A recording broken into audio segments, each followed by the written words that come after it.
Bismillahirrahmanirrahim. Alhamdulillahirabbil alamin.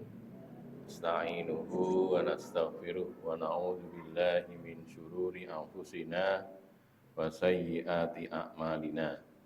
Faman yahdihillahu fala mudhillalah wa may yudlil fala hadiyalah. Asyhadu an la ilaha illallah wa asyhadu anna Muhammadar Rasulullah. Allahumma shalli ala Muhammad wa ala ali Muhammad amma ba'du. Ayuhan nas ittaqullaha mastata'tum wasma'u wa ati'u la'alakum turhamun. Bapak Ibu, saudara-saudari sekalian yang dimuliakan Allah Subhanahu wa taala. Kita lanjutkan kajian kitab Safinatun Najah. Sekarang ahkamul miyah, ya, hukum-hukum air. Air itu terbagi menjadi dua, air yang berkuantitas sedikit, kuantitas niku jumlah gitu ya, jumlahnya sedikit, dan air yang banyak kuantitasnya, jumlahnya banyak. Sithik akeh iki ukurannya bagaimana? Air yang sedikit adalah air yang volumenya kurang dari 2 kulah. 2 kulah ini mboten 2 kulah, mboten nggih. Kulah itu nama ukuran. Kullatain, 2 kulah. Sedangkan air yang banyak adalah air yang volumenya, volume itu apa, isi ya, jumlahnya itu 2 kulah atau lebih. Nanti keterangannya di bawah itu ada footnote nomor 1 ini ya. Kulah itu adalah guci berukuran besar. 1 kulah itu 250 ritel. Boten liter loh nggih. Ritel. Rok tok lam, ritlun ya. 1 ritel itu 12 ukiyah. 1 ukiyah itu 40 dirham. Jadi nek ukiyah ngoten niku berat nggih, bukan volume, berat. Jadi 40 dirham, duit 40-an duit dirham, keping uang dirham itu jumlahnya 40, segitu tuh beratnya 1 ukiyah itu dalam bahasa Arab ya. Jadi satu dirham itu seberapa? 1 dirham adalah keping uang perak yang beratnya 2,975 gram. 2,9 teman-teman ya, 29,9 gram, hampir 3 gram, hampir. Berarti 1 kulah adalah 357 kilogram air. Jadi kalau air itu 1 liternya 1 kilo, ya berarti 357 liter. Nah gitu nggih. 1 desimeter kubik itu kan kalau air itu 1 kilo. Sekilo banyu niku nggih 1 liter niku. Kalau 1 desimeter kubik itu 1 liter nggih. Kalau itu konversinya adalah per liter berarti 357 liter air. Nah gitu kalau dikalikan ke liter nggih. Bila dianggap 1 kilo air adalah 1 liter. Tapi sebenarnya ini hitungan berat. Hitungan berat. Jadi banyu abote 357 kilo. Nah, betul. Banyu ini tok lho nggih, mboten wadahi, mboten. Lah mosok banyu lah diwadahi, ya diwadahi, ning wadahi ditimbang dhewe ngoten lho. Wadahi pira sik? Nanti tambah lagi air, beratnya air itu 357 kilogram. Itu 1 kulah. Jadi kalau anggaplah niku misalnya 350 teman-teman ya, 350 liter ngoten nggih. Ya itu sekitar segitu itu. Itu namanya 2 kulah. 1 kulah maaf, 1 kulah. 2 kulah 2 kalinya berarti. 350 berarti 700 kilo ya, 700 kilogram air. Ini jumlahnya punjul sing niku berukuran besar, airnya banyak. Tapi kalau kurang berarti airnya sedikit. Nah, hubungannya apa toh? Nah ini, air yang sedikit itu hukumnya berubah menjadi najis apabila terkena barang yang najis. Nah itu, banyu, nek jumlahnya wong sithik, nek kena banyu, kena najis, maka airnya itu berubah jadi najis, tidak bisa digunakan untuk bersuci. Ngoten. Najis ini ngoten niku ya. Walaupun keadaan airnya tidak berubah. Nah ini. Jadi kalau keadaannya ora berubah ning iki jumlahe mung sithik. Sak niki sampai tadi kan terang nganti 1 liter to nggih. Paling 300 mili. Terus kecemplungan najis, tetesan najis tes gitu. Ya segini nih jadi najis kabeh. Jangan diunjuk, jangan dipakai untuk bersuci, enggak sah gitu loh, enggak boleh. Buang saja gitu ya. Adapun air yang banyak itu tidak berubah hukumnya menjadi najis kecuali apabila berubah rasanya atau warnanya atau baunya disebabkan oleh najis yang mengenainya. Itu. Sekarang airnya tadi 2 kulah ya. 2 kulah banyak jumlahnya kan. Itu orang mungkin kena najis kecuali kalau sampai berubah. Najisnya itu akeh banget sampai berubah warnanya atau berubah baunya. Amun jadi amburai enak atau ya najis atau berubah rasanya. Lah mosok dirasake. Ya kira-kira nggih. Kira-kira rasanya ini berubah gitu. Artinya kalau walaupun bentuknya nggak berubah masih putih gitu, tapi kalau rasanya baunya sudah berubah, nah itu jadi najis. Nah, makanya dari sini kalau airnya itu besar, makanya nek wong desa mboten itu mriki nempat seno mboten nggih. Yang saya lihat itu di Madura itu. Madura itu mereka kalau bikin napa? Damel kolah ngoten niku gede kanune. Kolamnya itu gede. Kolam air itu besar. Mungkin karena ngejar 2 kulah tadi ya. Jadi modelnya yang pernah saya lihat itu karena pernah teng Madura teng ngene kiai sinten niku pas nderek Habib Rizik sekian puluh atau sekian belas tahun yang lalu di tempatnya Pak Kiai itu modelnya kolah itu petang kolah ngoten nggih, 4 kamar mandi niku baknya 1 gitu. Dadose bake dadi siji ning kamar mandi ini 4 disekat-sekat ngoten. Disekat tapi sekatnya itu tidak sampai menutup bak itu loh. Jadi misalnya nggih, niki baknya tengah sini. Terus ini diporos jadi 4. Sebelah sana pintunya sana, sebelah sini pintunya sini, sebelah sini pintunya situ gitu ya. Terus baknya jadi 1. Jadi nek cara jegur ngoten niku dadi iso ning kolah ning ndi-ndi gitu. Jadi jegur bak ngoten nggih, terus lulup terus pindah kolah sini saged gitu. Ya mosok ya arep ngono to nggih. Jenenge artinya maksud saya untuk menunjukkan kolahnya itu jadi 1 gitu loh. 4 kamar mandi itu kolahnya 1. Jadi gede banget itu. Nah, barangkali ngejar tadi, ngejar 2 kulah. Saya husnudzon saya begitu, ben 2 kulah sehingga tidak najis airnya gitu ya. Kecuali kan sampai berubah warnanya, berubah baunya, berubah rasanya. Jadi niku ijo-ijolan ciduk nggih saged itu. Ciduke kurang, ijolke saged itu karena sak kotak kolamnya jadi sisi gitu loh. Kolamnya kolah itu apa istilahnya wadah airnya itu jadi 1. Gitu ya. Itu walhasil itu tadi ya, kalau 2 kulah begitu. Kalau kurang dari 2 kulah itu kalau ada najis jadi berubah jadi najis. Makanya hati-hati. Keterangan sekarang ya. Dari Abdullah bin Umar dia berkata, ini hadis-hadis yang saya muatkan di sini. Sebagian diambil dari kitab-kitab fikih juga. Su'ila ditanyai siapa Rasulullah sallallahu alaihi wasallam. Rasul ditanyai. Tanya tentang apa? Anil ma'i, tentang air. Nabi disuni pirsa babakan banyu, air. Wa ma yanubuhu minad dawabi wasibai.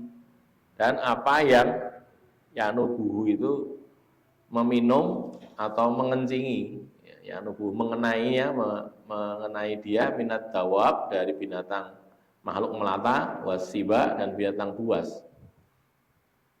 Jadi maksudnya ada air sak danau atau sak blumbang gitu nggih. Saya nek apa binatang buas zaman dulu kan masih banyak binatang buas ya. Lewat situ minum di situ atau mungkin kencing di situ. Pripun itu yang ada Nabi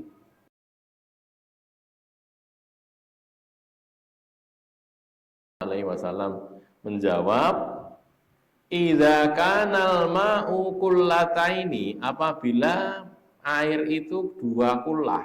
Nah, ini tadi ya.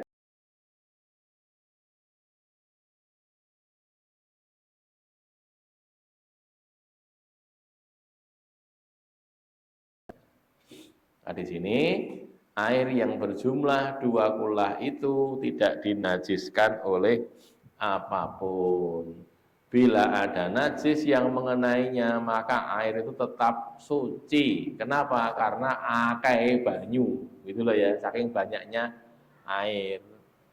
Gampangannya teng kali mon nggih, kali. Ini kali ini kali sing resik lho nggih. Teng Cokro napa teng pundi, mriki teng Sendang itu menawi nggih. Keluarkan apa airnya, air bersih keluar gitu.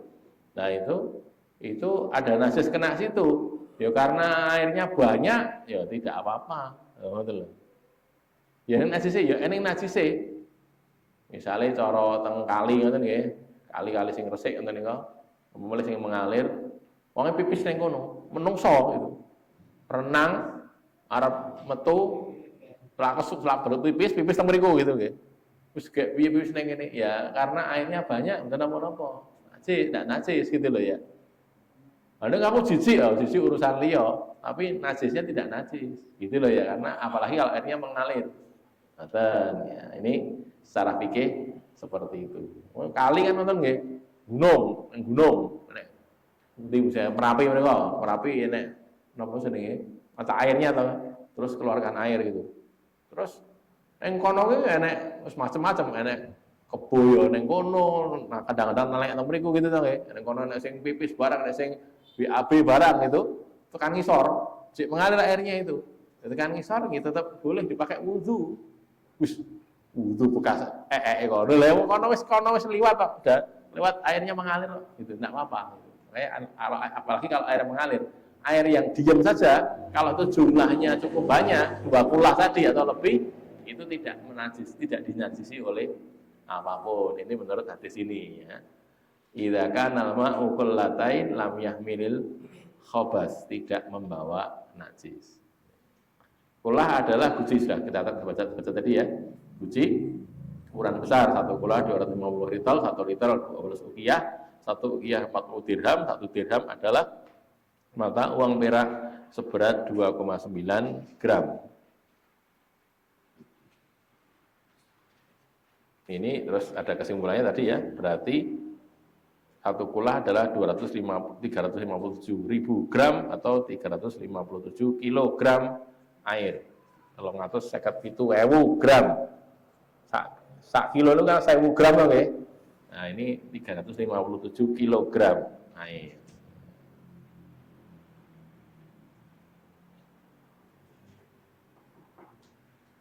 Sampai sini dulu, barangkali ada pertanyaan. Kalau ada, monggo. Mbak Menawi dan pertanyaan.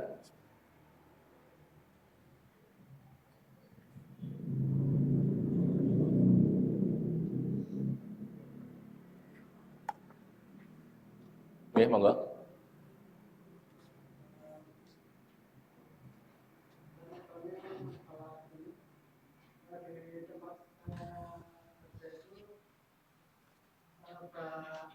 Dari itu sekarang, tapi ada bangkai itu masih banyak terus airnya itu berbau bangkai itu. Tandon besar. Nah, kalau airnya berbau sebaiknya jangan dipakai. Artinya dibersihkan dulu bangkainya. Bangkainya najis iya, kalau bangkai itu najis. Cuman kalau itu jumlahnya cukup besar sebenarnya tidak menajiskan dia gitu ya. Sebenarnya 2 kulah atau lebih tadi kalau menurut hadis ini tidak kena najis. Cuma masalahnya kalau berubah baunya lah niku wau. Kan berubah baunya nggih. Niku kan dhuwur yang di safinatun najah tadi kan bunyinya sing dhuwur niku lho, hukum-hukum air tadi yang di atas yang di halaman 1 itu kan air yang banyak itu tidak berubah hukumnya menjadi najis kecuali apabila berubah rasanya, warnanya atau baunya. Baunya berubah nggih pun berarti najis. Nah, pripun diresiki? Tandone diresiki. Bersihkan biar tidak kena najis lagi. Ada lagi? Betul nggih? Lanjut. Berikutnya Abu Umamah Al-Bahili, halaman 1 baris terakhir, dia berkata, sekarang dilanjutkan halaman 2. Qala Rasulullah sallallahu alaihi wasallam, innal ma'a, sesungguhnya air sak temene banyu iku la yunajjisuhu syai'un, tidak menajiskannya syai'un sesuatu pun. Tidak ada sesuatu pun yang menjadikannya najis, menajiskannya. Illa kecuali, ini kejaba, kecuali ma ghalaba ala rihihi, apa yang menguasai, ghalaba itu mengalahkan, menguasai, mendominasi, nah, mendominasi ala rihihi, atas baunya, rih itu bau, wa ta'mihi, dan rasanya, atau ini ya, atau rasanya, wa launihi, atau warnanya.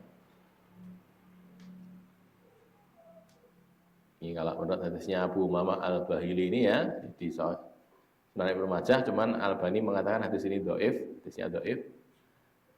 Air itu tidak dinajisi, lah itu tidak kena najis oleh sesuatu apapun juga, kecuali kalau berubah tadi, berubah warna, rasa atau baunya. Jadi dikuasai oleh itu sehingga ambune ini kok ambune berubah, ambune ambu batang ini. Ya wes, jangan dipakai untuk bersuci, jangan diminum, gitu ya. Bersihkan dulu, gitu. Caranya ngoten. Jadi walaupun ini hadis ini dhaif, ini isinya sama dengan hadis yang tadi nggih. Ya Abu Dawud tadi, bahwa kalau air itu banyak maka tidak terkena najis. Kecuali kalau berubah tadi. Ini rasanya atau baunya nggak berubah, tapi warnanya berubah. Lah sama saja. Nanti dibahas juga nih, ada istilahnya ada air yang suci tapi tidak mensucikan. Karena tentu ya, dalam fikih kan ada air suci dan mensucikan. Banyu niku sing dienggo wudu niku, air bersih itu suci dan mensucikan. Artinya bisa dipakai untuk bersuci gitu. Ada air yang suci, tidak najis tapi tidak mensucikan. Dimimik, diunjuk bareng ning nek dienggo wudu ora oleh. Contohnya teh niku lho. Teh, kopi, ora oleh. Susu bukan air ya. Susu niku susu gitu. Jadi apa? Banyu kopi napa teh napa mulai jeruk napa mulai lemon tea gitu ya, itu kan suci toh nggih, diminum boleh dienggo wudu ora oleh gitu, tidak boleh dipakai wudu. Kenapa? Karena dia tidak mensucikan gitu. Jadi ada air yang suci mensucikan, ada air yang suci tidak mensucikan, juga ada air yang najis, ada lagi gitu ya. Najis jelas tidak dipakai untuk bersuci, tidak boleh. Secara umum ngeten, secara umum air itu yang masih bisa dikatakan air itu suci dan mensucikan. Banyu. Iki apa iki? Iki teh, soalnya namanya sudah berubah misalnya. Kita kan tidak menyebut teh itu dengan air mboten nggih. Gawekno aku banyu cemplung ono teh terus kayak ono gula terus udahan jenenge teh niku jenenge, ora kok banyu mboten kan itu tuh ya, sudah bukan air lagi gitu. Beda dengan air zam-zam. Air zam-zam itu masih air. Jadi tetap suci dan mensucikan walaupun namanya air zam-zam di sana itu ya, tapi tetap air itu karena tidak dicampuri oleh apa-apa, ya air itu saja. Itu ya, beda ya. Baik, yang ini hadis ini dhaif, cuman tadi kalau kaitan dengan rasa, warna dan bau tadi ada hadis lain yang mendukung hadis itu. Berikutnya Anin Nabi Sallallahu Alaihi Wasallam qala, dari Nabi Sallallahu Alaihi Wasallam beliau bersabda, nggak disebutkan rawinya nih. Innal ma'a thahirun, sesungguhnya air itu suci. Innal ma'a, sesungguhnya air itu thahirun, suci. Illa, kecuali antu ghayyararihuhu, bahwasanya berubah maksudnya. Bahwasanya tu ghayyara berubah, rihuhu, baunya, au ta'muhu, atau rasanya, au launuhu, atau warnanya, binajasatin tahdusu fiha, disebabkan oleh najis yang terjadi, yang ada, tahdusu itu terjadi atau ada, fiha padanya. Ini saya terangkan tadi ya, masalah berubah tadi. Sekarang kalau berubah bukan karena najis pripun? Nah, tadi jadinya banyune berubah gara-gara dikei cemplungi teh, entah teh celup utawi teh cem-cem niku nggih. Itu berubah warnanya, tidak jadi air lagi. Tapi yang mengubah itu kan bukan hal yang najis toh nggih. Teh itu kan tidak najis toh. Oh, suka godong teh okay. Kan tidak najis. Nah, karena tidak najis, airnya tidak najis. Cuma orang iso tinggo wudu, masalahnya itu. Nah, kita iso tinggo wudu. Maka sebagian ulama memakruhkan wudu pakai air mineral itu. Karena menurut mereka air mineral itu sudah berubah. Saka banyu biasa jadi air mineral gitu loh. Sehingga tidak boleh dipakai wudu. Sebagian begitu. Sebagian yang lain tidak apa-apa, boleh. Oh, jadi tetap banyu, gitu.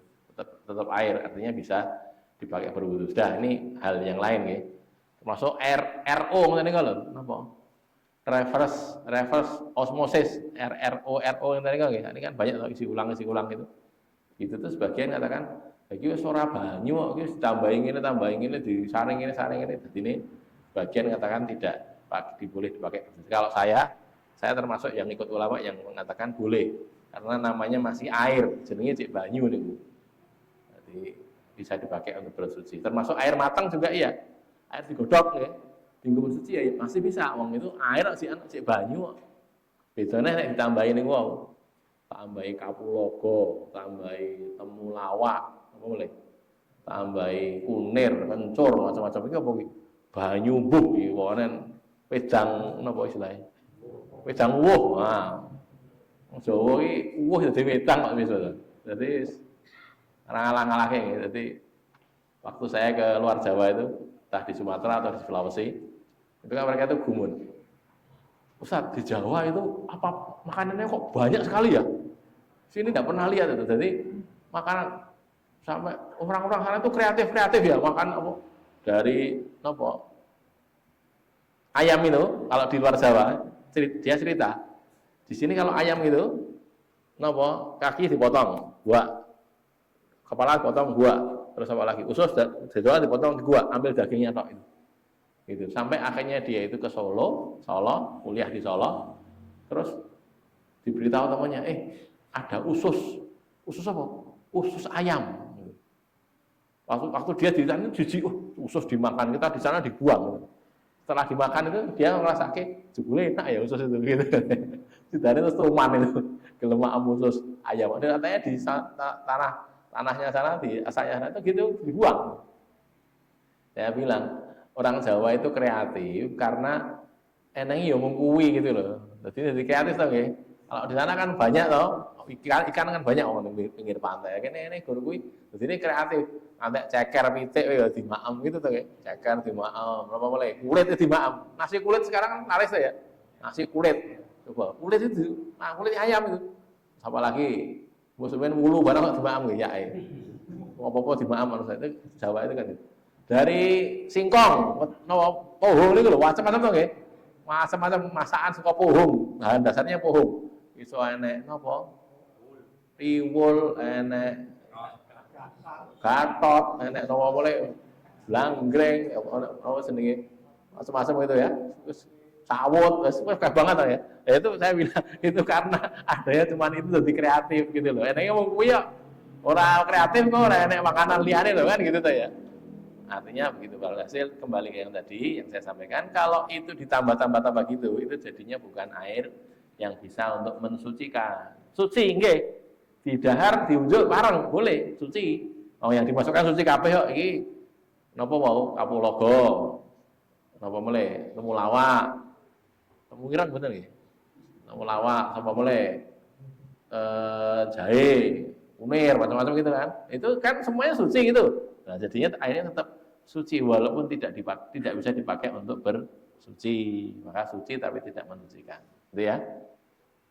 Keterangan, bila air yang jumlahnya sedikit berubah bau atau rasa atau warnanya najis, maka air itu menjadi najis. Sudah ya, jelas ya. Abu Malik Kamal bin As-Sayyid Salim, ini penyusun kitab Fikih Sunnah Lin-Nisa, ya, terus beberapa kitab yang lain, salah satunya adalah Fikih Sunnah Lin-Nisa, berkata, air itu ada dua macam. Yang pertama air yang suci, yakni air yang tetap dalam kondisi awal penciptaannya, yakni semua air yang muncul dari dalam tanah atau yang turun dari langit atau hujan. Allah Subhanahu wa ta'ala berkalam, bayunazzilu 'alaikum minas sama'i ma'an liyutahhirakum bih. Bayunazzilu, dan dia Allah menurunkan 'alaikum kepada kalian minas sama, dari langit, maksudnya dari awan nggih. Langit di sini maksudnya awan. Ma'an, air, liyutahhirakum bihi, untuk mensucikan kalian dengannya. Surat Al-Anfal ayat yang ke-11. Termasuk ke dalam ayat ini air sungai, air salju atau es, ya, dan embun dan sumur, sampai walaupun sudah berubah karena lamanya waktu atau karena campuran zat yang suci yang tidak mungkin melindungi air darinya. Karena wis suwe, nggih, sumur suwe ra dienggo, kan mungkin ada baunya berubah toh nggih. Tapi karena dia itu ya air sumur, ya tetap suci gitu loh ya. Bahwa kita ra tega urusan liya loh nggih. Ini bicara fikih sekarang ini, bicara fikih. Sah apa ora? Dipakai sah, bukan tidak najis kok, gitu loh ya. Demikian juga dengan air laut, berdasarkan jawaban Nabi Shallallahu Alaihi Wasallam manakala beliau ditanyai tentang air laut. Tanya air laut. Karena ada sahabat tanya, itu bagaimana Rasulullah? Kami menemukan bangkai ikan, iwak gede gitu. Kemarin ya, sudah saya ikut ke mana? Sadeng itu gitu. Enak iwak gede-gede tuh gitu. Enak iwak pari, enak iwak apa jadi ini? Hiu, enak iwak apa meleh gitu, macam-macam. Tombol, bukan tongkol, tombol. Iwak tombol. Jadi iwak gede-gede itu, mana sih mulai gede ya itu apa? Bangkai, karena dicekel akhirnya mati kan dia. Bagaimana itu? Maka Nabi bersabda begini, buat tohuru ma'uhu al-hillu maitatuhu. Laut itu tohur, suci. Tohur itu suci sekaligus mensucikan. Ma'uhu, airnya. Al-hillu maitatuhu, halal maitahnya, bangkainya. Jadi bangkai binatang laut itu termasuk binatang sungai juga, itu halal hukumnya. Rasa dibeleh, rasa. Udah iwak, ketemu cekal iwak itu udah dibeleh, ya sok-kosan, kayak caranya beleh piye, iwaknya kayak banget ya. Makanya halal bangkainya. Airnya suci. Jadi kalau kita mau bersuci wudhu pakai air laut boleh, karena suci airnya kok. Minum ya boleh, tapi nanti tambah ngelak. Banyu laut itu mboten ngilangi ngelak, tapi menambah haus nggih.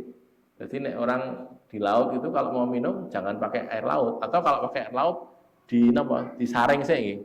Ada alatnya tuh ya, penyulingan air itu. Suling sih jadi air tawar. Nah, saya jadi air tawar baru bisa diminum. Kalau tidak air payau ngoten niku sini, air payau itu tidak bisa diminum. Iso diombe ning ora ilang ngelake, tambah ngelak malah. Ini adalah air yang suci, yakni suci pada dirinya dan menyucikan yang lainnya. Inilah air yang menghilangkan hadas dan melenyapkan najis. Apabila air yang suci ini tercampur oleh sesuatu yang suci, lalu mengubah sedikit sifatnya, ada berubah sedikit, maka air tersebut tetap berada dalam kesuciannya selagi masih termasuk dalam cakupan yang dapat disebut dengan air. Lah ini pokoknya di sini nih. Nek ijik bisa dikatakan banyu, lah ku ya jenenge ijik jadi banyu. Ning niku wae lho nggih, enek banyu panas, umup, terus diceguri kopi kayak gula. Wong Jawa niku nek ora gula ora doyan nggih. Mesti kudu legi gitu. Karena asalnya orang minum kopi itu tanpa gula jane. Teh barang yang ngoten. Teh niku jane diunjuk awal-awalnya dulu itu diminum tanpa gula. Kopi ngoten tanpa gula. Nek wong Jawa kopi kok tanpa gula ya jamu jenenge kan ngoten. Pahit loh nek ngono ya, akhirnya jadi kayak gula. Baiklah, misalnya ada kopi saja, kita tidak bicara gula ya. Kopi saja, kasih kopi gitu. Maka ini namanya sudah bukan air lagi, ini jenenge kopi. Kan ngoten to ya. Kopi.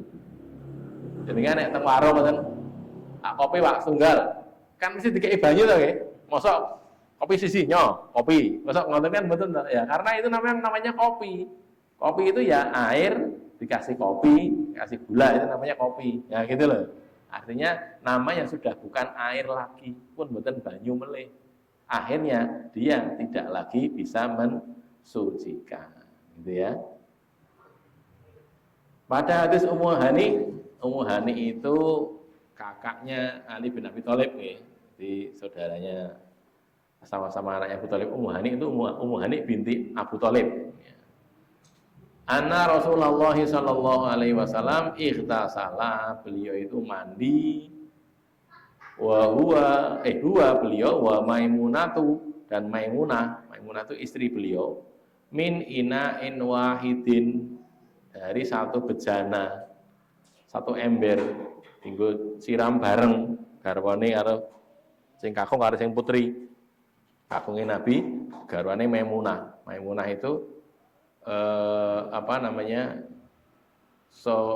bibinya Ibnu Abbas, Maimunah bintil Haris. Fi qas'atin, di satu wadah,